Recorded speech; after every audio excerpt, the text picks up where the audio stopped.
We are part of the French movement of science centers and science communication to the public. The idea is to give tools to these people to educate others and to spread the world with this idea of being aware of that change and willing of doing something.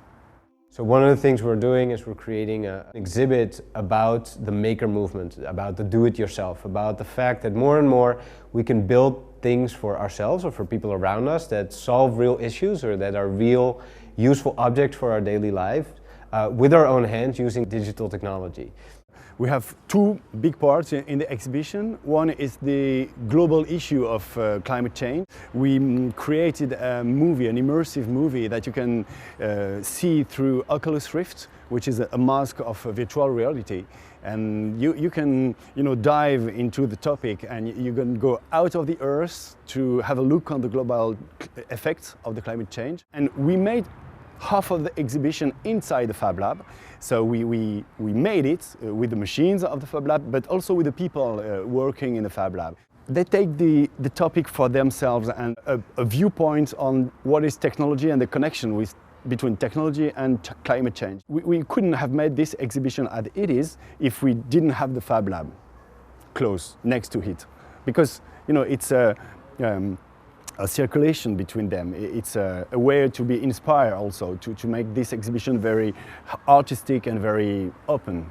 Anyone can come here, anyone can learn how to use any of these machines, and then they can make anything they want, as long as they share openly the stuff they're making here. So the Fab Lab for me is a precursor to a future where fabrication is much more localized, but design is for the globe, and in which we hope to stop sending files to the other end of the globe to make things in million pieces and then send them out again to all the places where we want them, but send out emails all over the globe and then make things locally. We realize that people often just simply are not aware of what it is. The media hailed the coming of 3D printing as something that will save the world. I'm sorry to say that it will not, but it is part of a tool set that we have right now that might altogether, with our input, effectively change the world.